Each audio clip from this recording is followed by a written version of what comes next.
Bonjour. Depuis quelques années, je fais beaucoup d'expériences en astrophotographie avec un smartphone. J'ai fait des photos grand champ, des photos de la Lune, du planétaire et même du ciel profond. J'ai fait surtout des photographies sans suivi équatorial, mais aussi avec grâce au Star Adventurer. Il est surprenant de voir ce que nous pouvons faire seulement avec un smartphone et un trépied, et en ajoutant une paire de jumelles et un télescope, ça peut devenir assez spectaculaire. Vous voulez profiter de mes expériences? Eh bien, vous n'avez qu'à entrer dans la zone astro.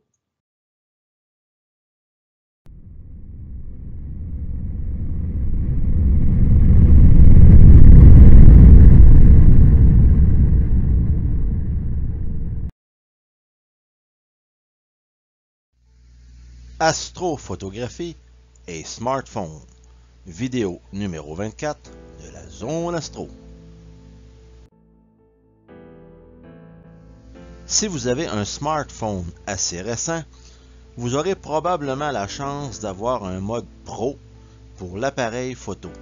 Il y a aussi le mode Plus qui vous donne accès à certaines fonctionnalités comme faire du light painting pour prendre par exemple une photographie des étoiles tournant autour de l'étoile polaire. Vous n'avez qu'à prendre la photo sur un trépied pendant quelques minutes, tout simplement en visant l'étoile polaire. Mais le mode Pro vous permettra de prendre tous les autres types de photos astronomiques. La Lune, le Soleil, naturellement avec un filtre adapté, les planètes et même le ciel profond sont à votre portée avec une paire de jumelles ou un télescope selon la photo à prendre. Le mode Pro vous donne donc accès aux paramètres de base d'une caméra photo numérique comme le ISO, le temps d'exposition, la mise au point, etc. Vous pouvez aussi sur certains smartphones choisir le format de photo RAW, R-A-W, à la place du format JPG. Cela ouvre des portes dont nous parlerons un peu plus tard. Pour la résolution, je choisis ce qui est recommandé pour mon appareil. Il est aussi possible de réaliser de superbes photos grâce à une vidéo. Écoutons ce qui suit. Maintenant, pour prendre une photo de la planète Jupiter ou la planète Saturne, pourquoi pas la planète Mars, vous pouvez aussi utiliser un téléphone cellulaire. Donc, ça ferait aussi de superbes photos de la Lune en passant. Donc, il faut tout simplement aller choisir le mode Pro et non le mode vidéo. Il y a le mode vidéo et il y a le mode Pro. Et en mode Pro, en bas à droite, vous pouvez choisir la caméra vidéo. Donc, vous serez en mode vidéo professionnel à ce moment. Donc, à ce moment-là, vous allez pouvoir choisir différents paramètres pour votre vidéo. Par exemple, le ISO, la sensibilité à la lumière. Donc, si on va vers le bas, vous voyez, c'est moins sensible. De l'autre côté, c'est plus sensible. Donc, par exemple, imaginons 500 ISO. Donc, ensuite, vous pourriez choisir la mise au point. Est-ce que vous voulez une mise au point à l'infini?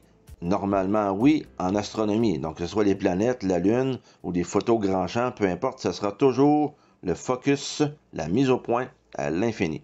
Mais pour notre exemple, ici, avec la montre, j'irai sur le mode macro. Donc, vous comprenez qu'on irait normalement à l'infini.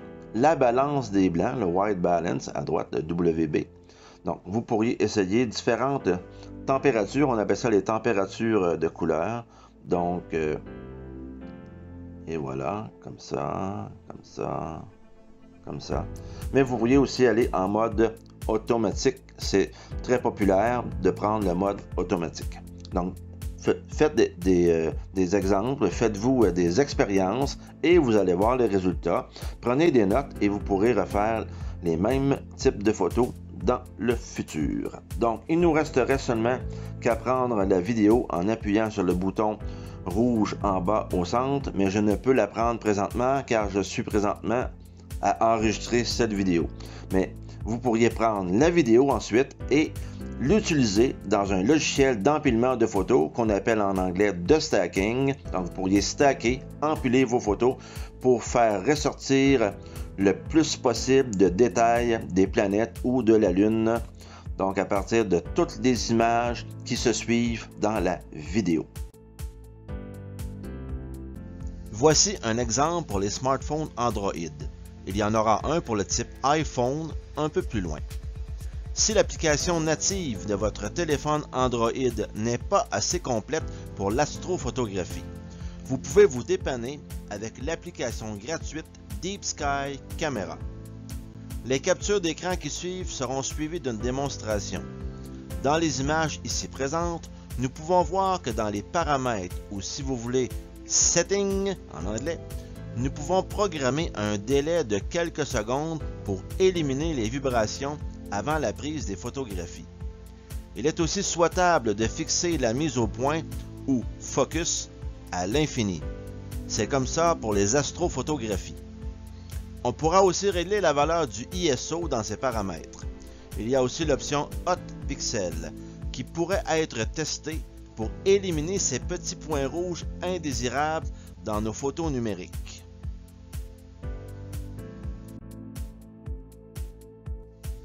Lors de la prise des photographies, c'est comme sur une caméra numérique habituelle, vous pouvez choisir le format des photographies que vous allez capturer, RAW, RAW, ou JPEG, donc JPG.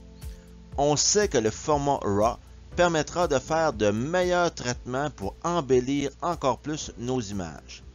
Si vous êtes un habitué de l'astrophotographie et du traitement de photos, sachez que vous pouvez aussi prendre des dark, des bias, des flats, etc. Si vous débutez, prenez seulement les light, c'est-à-dire les photos normales comme habituellement. Pour de bonnes photos, vous pourrez ajuster votre temps d'exposition.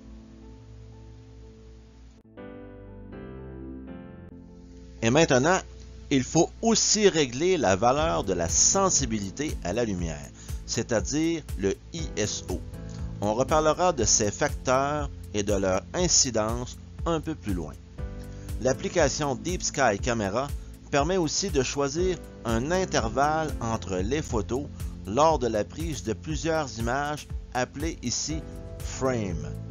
Le dernier facteur est la balance des blancs que vous pouvez tester à différentes valeurs ou tout simplement garder le mode automatique. Voici deux démonstrations pour mieux comprendre. Par exemple, avec la montre, je n'irai pas à l'infini, j'irai plutôt en haut complètement en mode macro. Mais en astrophotographie, normalement, on est à l'infini, donc on mettra le curseur complètement en bas. Vous pourrez aussi régler le temps d'exposition. Donc vous le réglerez officiellement en le choisissant dans les paramètres un peu plus bas tantôt, mais pour voir un aperçu de ce que ça donnerait lors de la photographie, vous réglez tout simplement ce curseur. Ensuite, dans les settings, dans les paramètres, vous pourrez régler une fois pour toutes la mise au point ou si vous voulez le focus à infini et vous n'aurez plus à déplacer le petit curseur de tantôt. Vous pourrez aussi régler le degré de gradation. Lorsque vous déplacez le temps d'exposition, vous pouvez le déplacer plus ou moins rapidement selon le paramètre que vous choisirez ici. Donc ce sera plus facile à trouver le bon temps d'exposition. Vous pourrez régler aussi le facteur ISO, la sensibilité à la lumière. Donc 6400 ISO par exemple, lorsque vous avez besoin d'une sensibilité accrue ou moins avec 400. Il y a d'autres paramètres que vous pouvez aussi utiliser dans Deep Sky Camera, mais qui sont moins populaires et dont je ne parlerai pas nécessairement dans cette vidéo.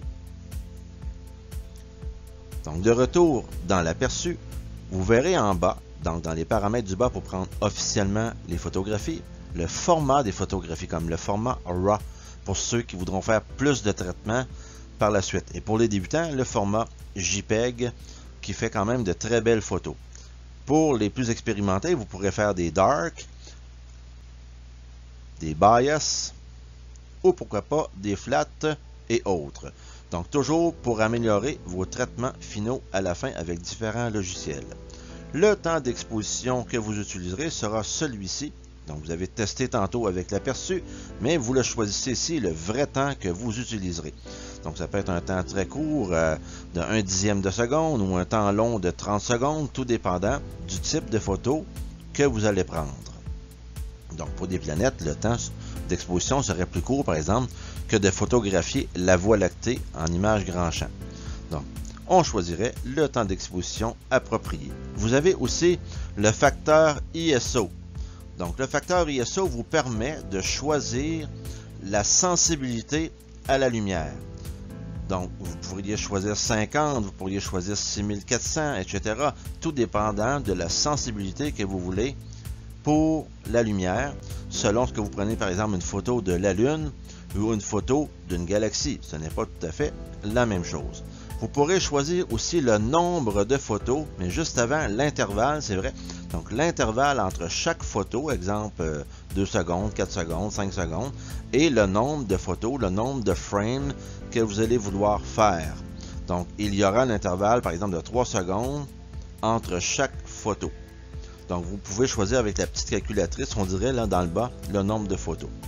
Donc, ici, par exemple, j'aurais choisi 10, 100, tout dépendant de ce que vous voulez. C'est sûr que plus vous prenez de photos, plus vous aurez de meilleurs résultats lors d'un traitement avec différents logiciels.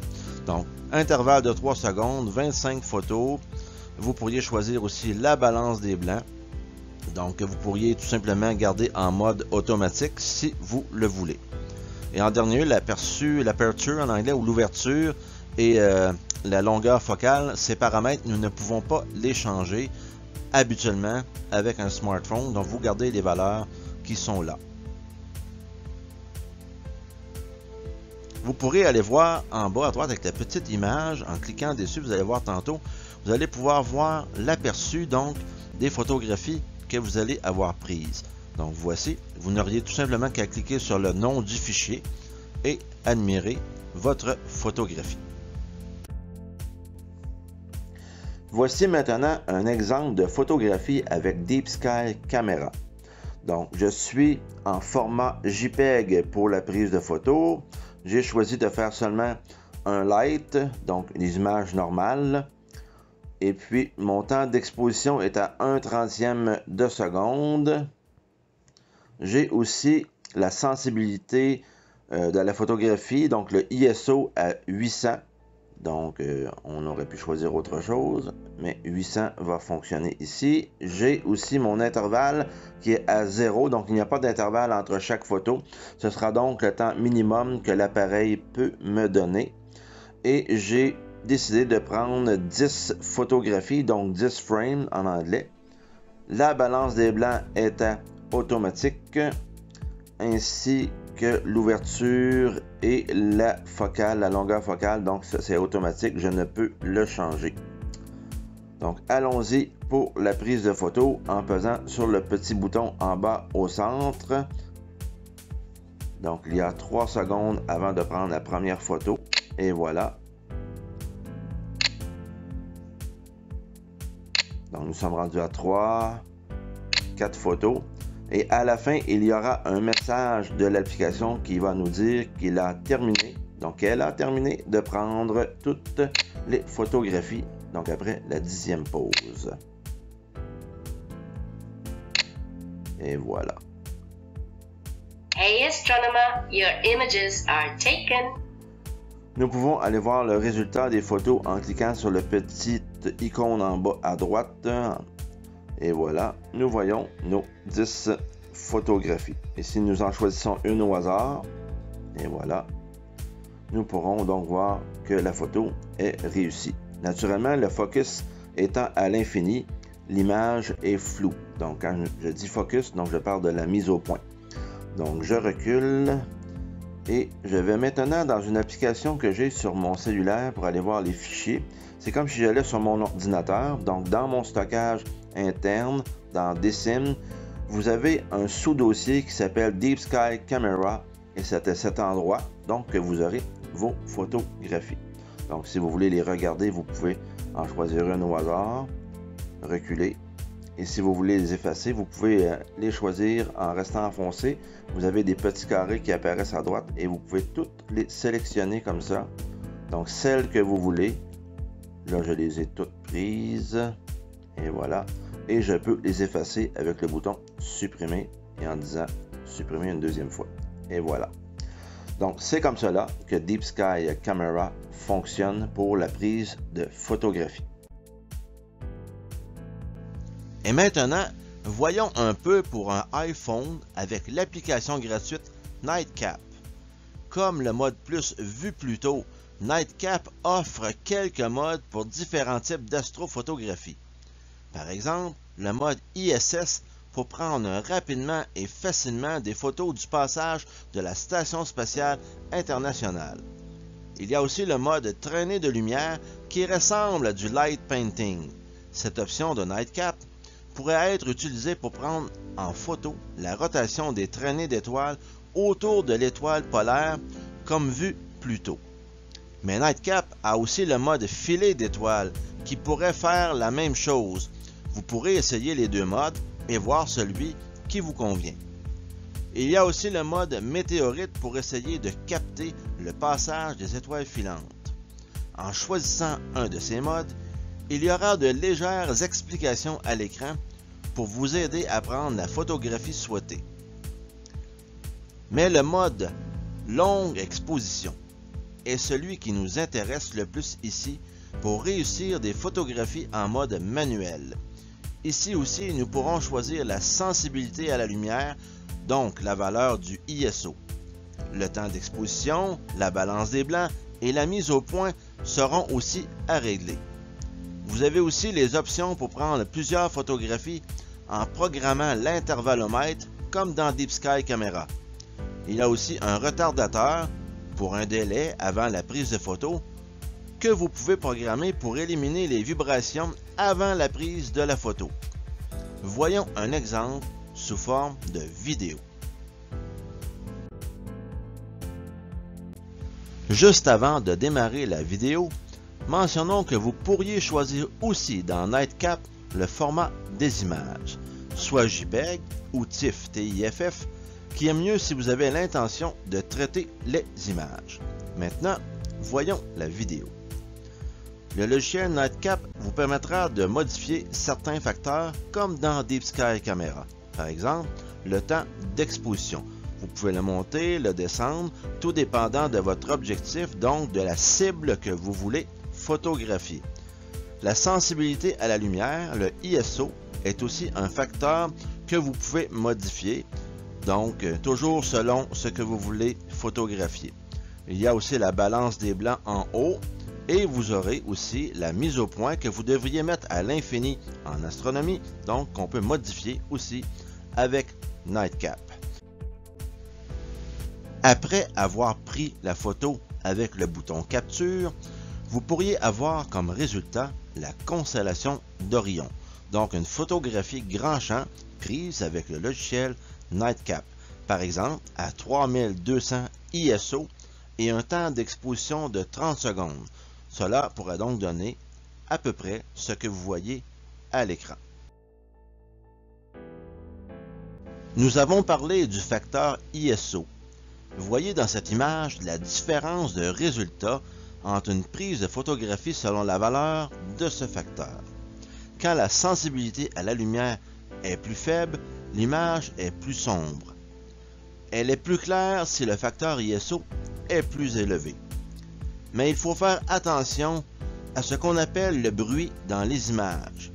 Il faudra essayer d'avoir la bonne recette avec l'autre ingrédient qui est le temps d'exposition. Il faudra peut-être augmenter ce temps pour diminuer le facteur ISO. Tout dépend du type de photo que vous voulez prendre. Il faudra aussi tenir compte de votre équipement pour l'astronomie. Par exemple, utiliserez-vous une monture avec suivi équatorial pour suivre le mouvement de la Terre qui tourne? Si oui, vous pourrez augmenter le temps d'exposition et diminuer le ISO. C'est un exemple parmi tant d'autres. Nous aurions pu parler du facteur ouverture de votre application Nightcap ou Deep Sky Camera ou autre, mais sur un smartphone, ce facteur ne peut être modifié. Si vous pouvez le faire, prenez la plus grande ouverture possible pour capter le plus de lumière possible. Cela aidera pour les autres paramètres. Voici un autre exemple d'image pour le facteur ISO où vous voyez la quantité de bruit qui augmente avec ce dernier. La qualité de l'image en souffre si on exagère. L'autre facteur clé mentionné tantôt est le temps d'exposition qui est directement lié au facteur ISO et encore plus en astrophotographie. À 1/500e de seconde, on peut immobiliser un jogger ou même une voiture sur une photographie. En prenant une photo de la Lune au télescope avec un certain grossissement, un temps de pause plus court sera souhaitable car il y aura peut-être des vibrations et de plus, sans suivi, avec la Terre qui tourne, la Lune se déplacera et s'étirera sur la photo. Mais il faut bien voir les détails.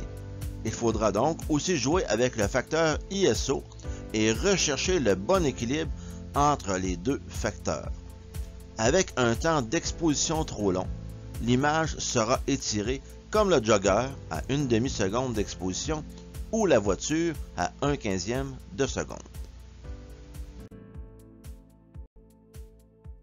Dans d'autres applications que vous pourriez utiliser, il y a peut-être l'option EV que vous pouvez utiliser en plus ou en moins. C'est une option où nous pouvons augmenter ou diminuer un peu la luminosité d'une photographie sans changer les autres paramètres. C'est l'application de l'appareil qui modifie un peu le résultat. Il faut tout de même ne pas exagérer. On peut voir un exemple sur l'image à l'écran, donc c'est à vous de trouver les bons paramètres pour de belles astrophotographies. Pour de bonnes expositions correctes, il faudra peut-être plusieurs tentatives et prendre des notes et être persévérant. Pour prendre des photographies de type grand champ, comme des constellations d'étoiles, des aurores boréales, le passage de la station spatiale ou d'étoiles filantes, ou même la Voie lactée et la lumière zodiacale, vous aurez besoin seulement d'un support ou d'un trépied muni d'un petit adaptateur qui tiendra votre smartphone bien en place. Ensuite, à 3200 ou 6400 ISO et un petit 30 secondes d'exposition dans un lieu sans pollution lumineuse, vous pourrez faire de petits miracles. Il y aura des exemples de photos un peu plus loin. Vous serez surpris de ce qu'on peut faire juste avec ce matériel. Si vous avez la chance d'avoir une monture équatoriale, comme la NEQ5 ici à droite, et un télescope comme ce 80ED, vous pourrez installer votre smartphone derrière l'oculaire et prendre de superbes photos au télescope. Vous pourriez aussi avoir un petit télescope sur un Star Adventurer comme à gauche, ou tout simplement une caméra ou un smartphone, et avec le suivi de la rotation de la Terre, d'autres types de photos seraient possibles à prendre où les étoiles ne seraient pas étirées après 30 secondes d'exposition. Donc, il est donc possible d'utiliser ces équipements avec un smartphone. Nous pourrions utiliser le petit adaptateur vu précédemment pour du grand champ avec suivi ou ouvrir d'autres horizons avec le matériel qui suit. L'adaptateur NEXYZ de Celestron ou autre adaptateur semblable peut vous permettre d'autres petits miracles sans vous ruiner. Par exemple, des photographies de la Lune, de planètes comme Jupiter, Saturne, Vénus et Mars, et peut-être même des objets du ciel profond, comme des amas d'étoiles, des galaxies, des nébuleuses, etc. Cet adaptateur s'installe normalement derrière un oculaire de télescope, d'une paire de jumelles et même d'un microscope pour les intéressés. Voyons voir plus en détail. Voici donc ce fameux adaptateur NEXYZ de Celestron. Vous pourriez tenir le smartphone devant l'oculaire, mais il est assez difficile d'avoir un bon alignement et de ne pas avoir les mains qui vibrent. L'adaptateur NEXYZ est spécialement conçu pour prendre des photographies avec un smartphone et faciliter le travail de la prise de photos sans vibration. L'adaptateur NEXYZ est muni de 2 vis de calibrage, c'est-à-dire que vous pouvez aller à la verticale et à l'horizontale pour pouvoir mettre l'oculaire du télescope vis-à-vis la caméra du smartphone. Il y a aussi la distance entre la caméra et l'oculaire que vous pouvez régler comme ceci. Vous devrez par la suite, avec cette pince, attacher l'adaptateur sur l'oculaire et visser cette vis pour solidifier le tout. Il ne vous restera qu'à installer le smartphone avec cette pince sur l'adaptateur NEXT-YZ pour prendre vos photos.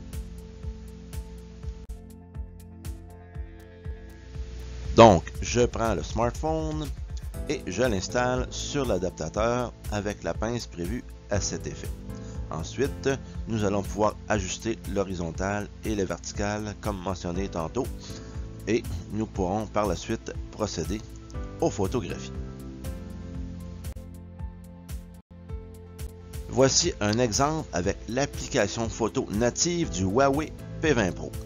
Donc, je vais ajuster le facteur ISO où on voit la luminosité vraiment plus grande quand celui-ci est plus élevé et aussi le facteur d'exposition où on voit aussi l'influence de celui-ci.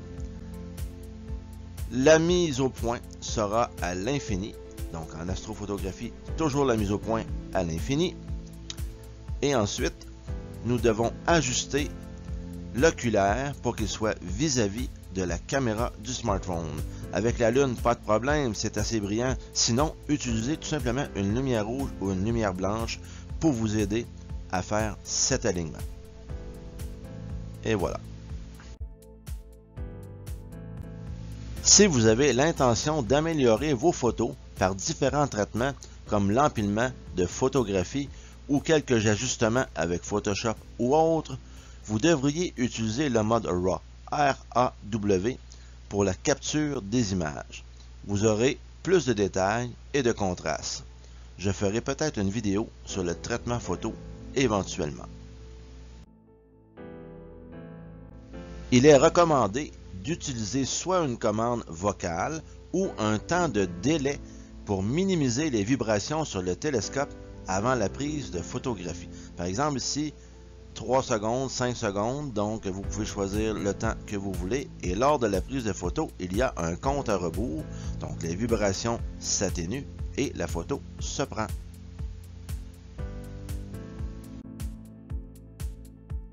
Si vous êtes d'un niveau un peu plus avancé et que vous avez l'intention de faire du traitement photo, voici quelques logiciels gratuits que vous pouvez utiliser. PIPP. Celui-ci sert à centrer les planètes ou la Lune avant de les empiler. Cela aidera le logiciel d'empilement à bien faire son travail. Il y a aussi Deep Sky Stacker. Celui-ci est un logiciel donc d'empilement et je vous le conseille pour le ciel profond. AutoStacker, aussi un logiciel d'empilement que je vous conseille un peu plus pour les planètes et la Lune. Il y a aussi Registack 6 pour modifier les ondelettes wavelet en anglais et améliorer les images et aussi empiler les photographies, mais je vous conseille AstroSurface. AstroSurface, celui-ci sert vraiment aussi à modifier les wavelets, mais c'est de meilleure qualité un peu que Registack 6 dans bien des cas.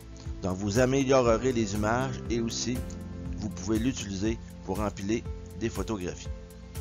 Le logiciel Secator pour l'empilement de photographies grand champ avec un horizon pour des images prises avec un suivi.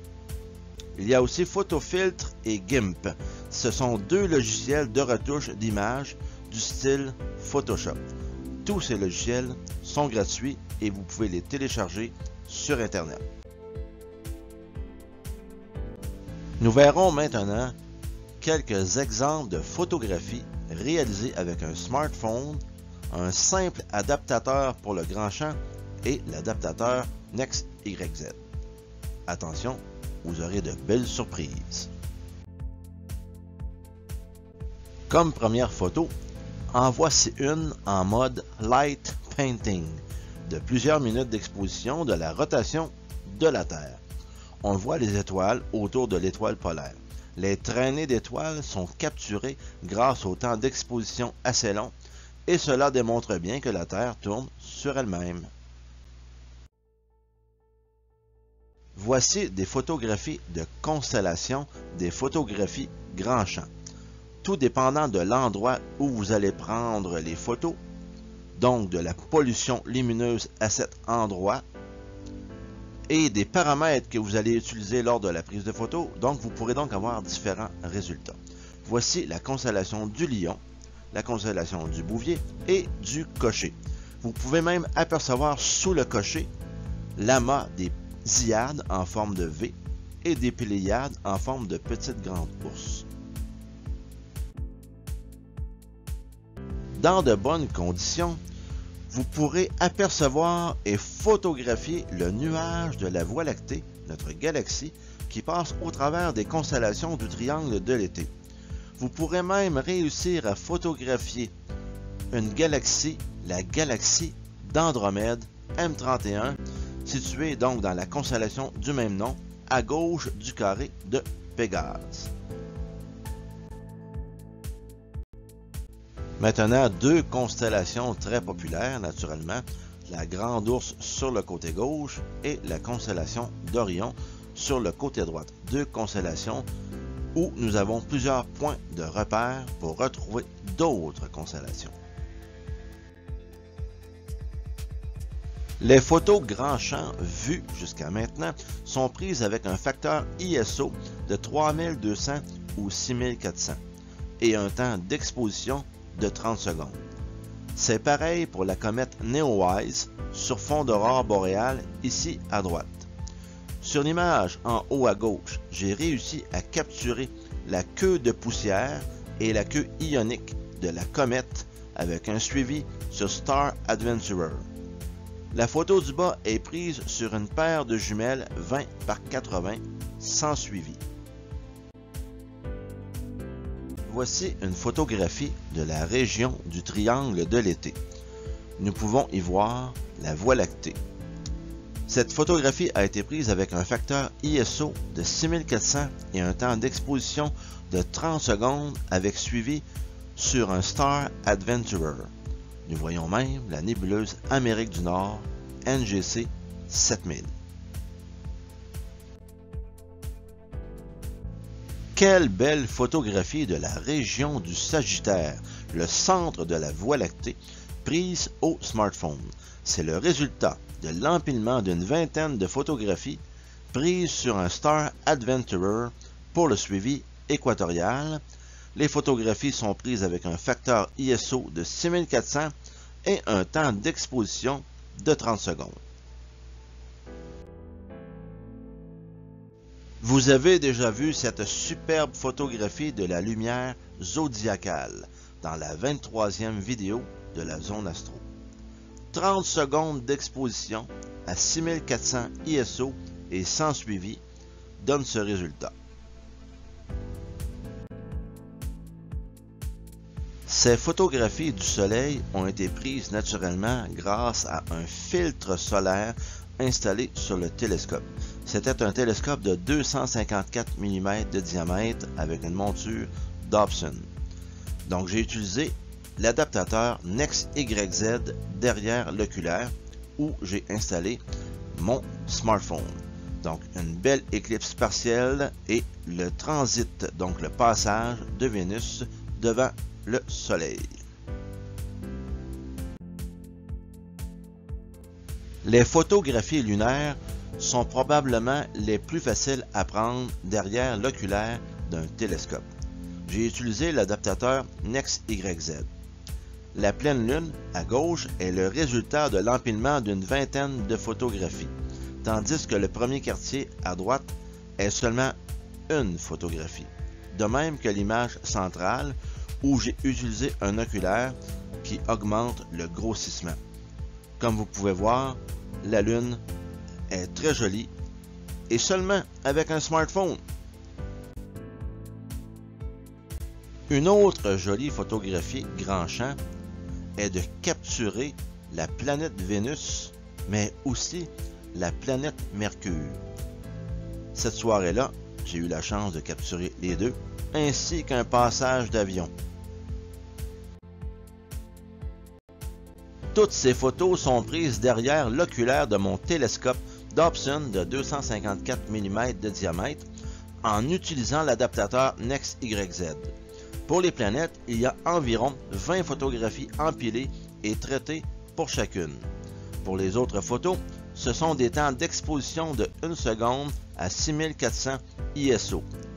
Vous pouvez voir les planètes Vénus. D'ailleurs, Vénus présente des phases comme la Lune.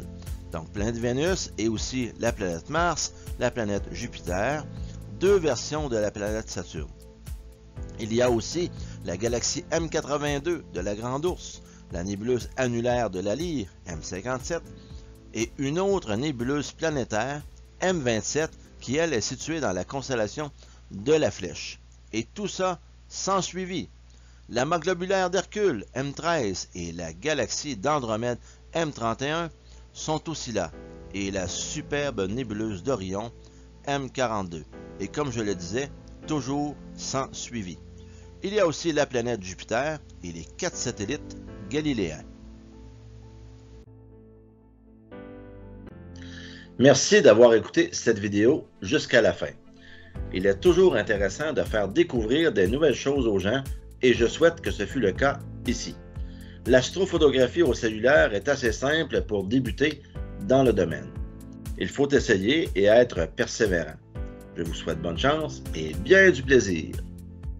N'hésitez pas à vous abonner à la chaîne et à appuyer sur le pouce vers le haut.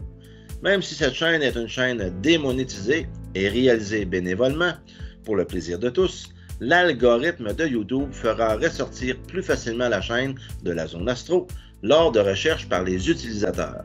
Donc, merci de votre fidélité et à bientôt dans la Zone Astro.